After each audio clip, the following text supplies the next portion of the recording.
Um dos temas mais discutidos na solenidade maçônica que comemorou o Dia do Maçom foi a política. A maçonaria política consiste na ocupação de espaços na sociedade de forma atuante e faz parte da própria razão de ser da maçonaria.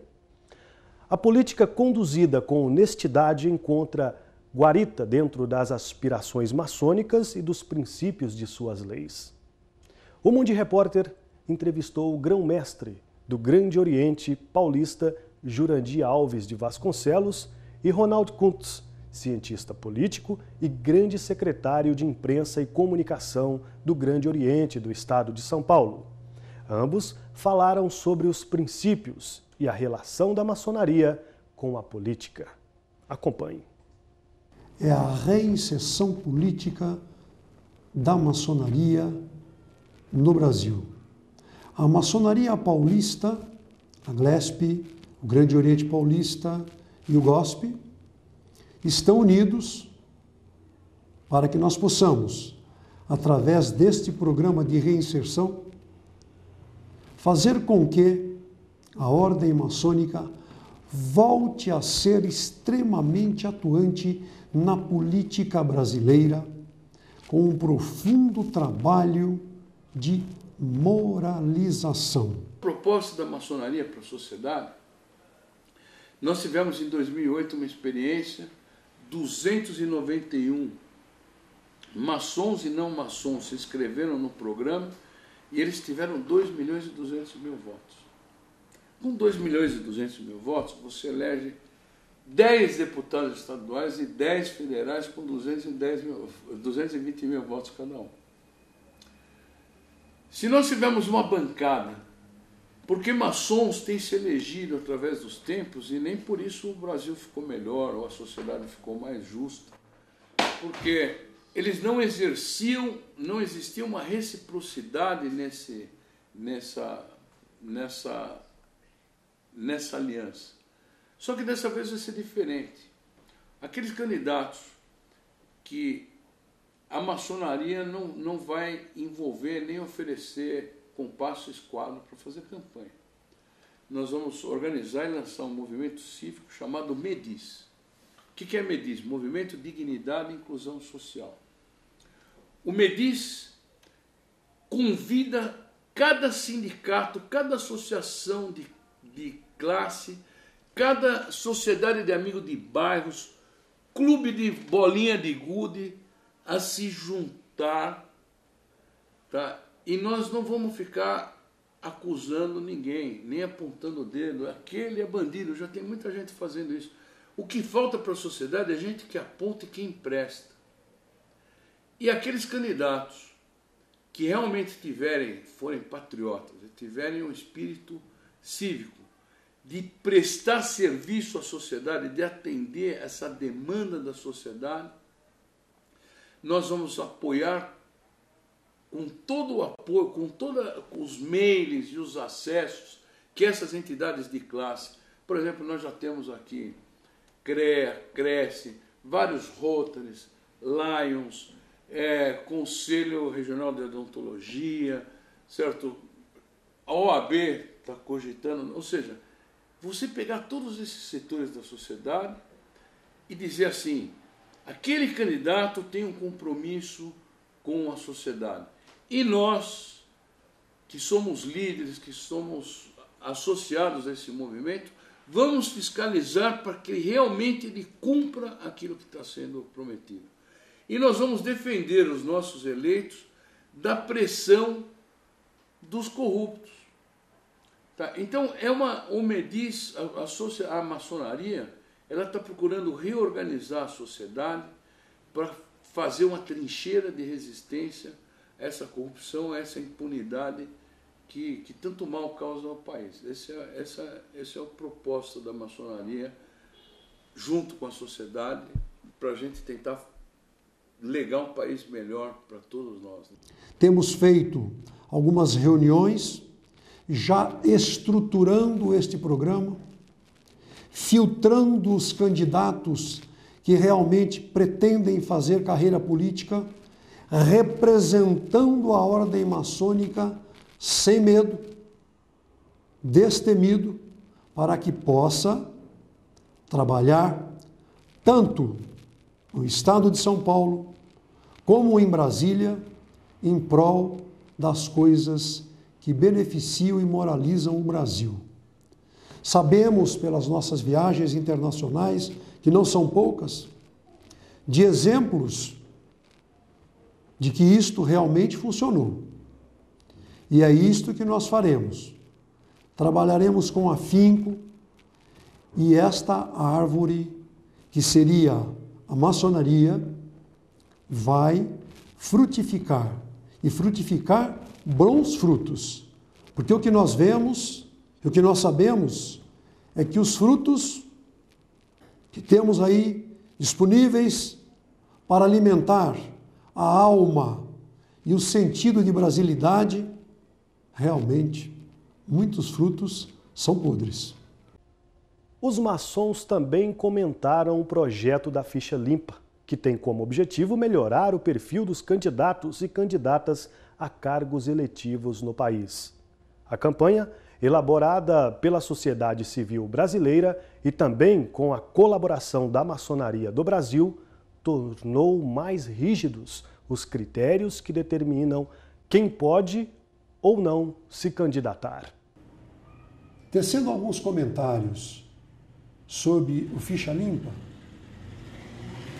me causa bastante surpresa o fato de que só agora isto veio à baila.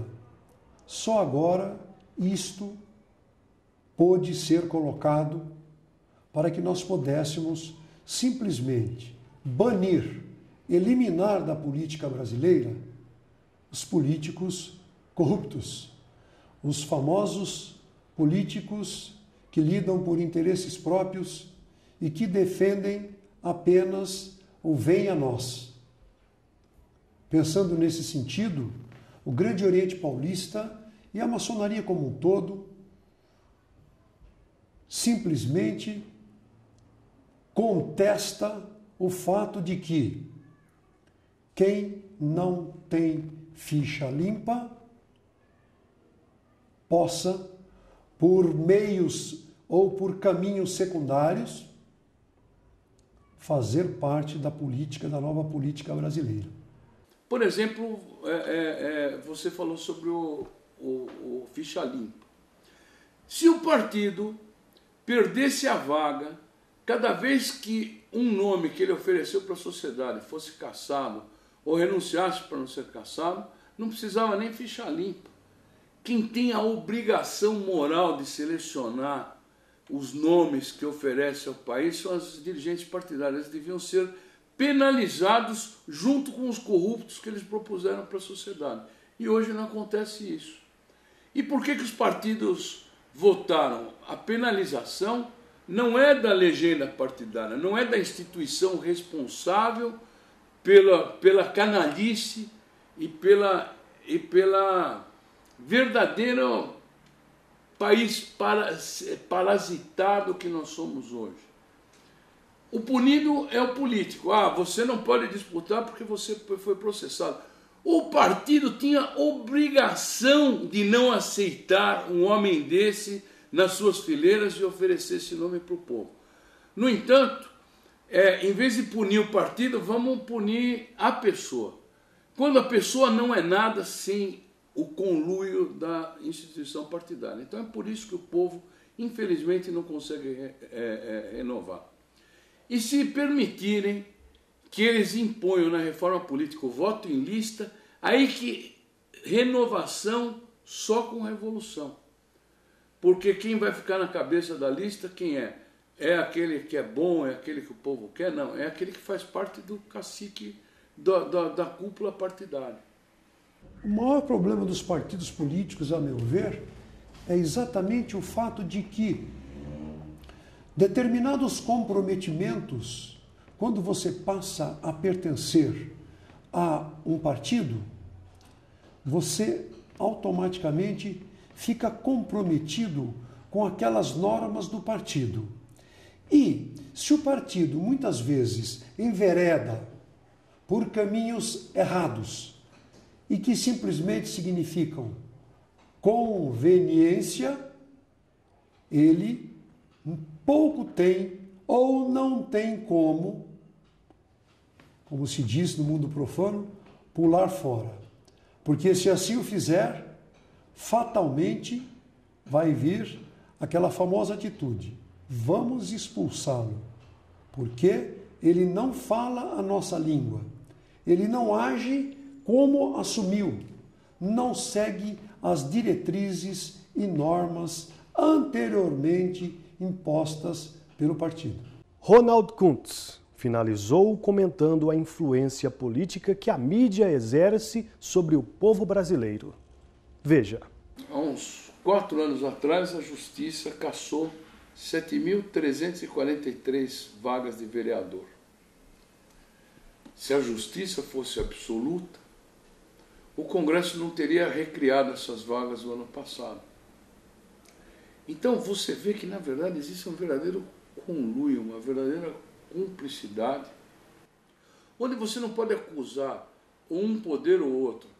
Vai no ninho onde nascem os corruptos e onde todo o sistema é gerado. Chama-se partido político. Esses mesmos que estão aí há décadas e que você, desde que era criancinha, ligava a televisão, ele estava lá falando, hoje ele continua lá falando como se ele não tivesse nada a ver, nenhuma responsabilidade com a injustiça social, com a corrupção, com a impunidade que a gente assiste. Você não vê a televisão abrir espaço para filósofos, para pessoas que digam para o povo: você é inocente, povo, você não tem culpa desses corruptos. Certo? A manipulação, ou seja, só abre espaço para quem diz o que interessa, para quem detém o poder, que seja dito para que eles continuem no poder. Então vamos começar a romper essa barreira. Vocês estão de parabéns e é uma honra para nós, como instituição, podermos... Você vê que a maçonaria já não é mais tão discreta, ela já não era secreta, mas ela sentiu que ela tem que deixar de ser discreta, porque essa não é a hora de discrição, essa é a hora dos cidadãos de bem se darem as mãos e a gente tentar fazer um futuro melhor. E no próximo bloco, saiba como funciona uma loja de produtos maçônicos. Até daqui a pouco.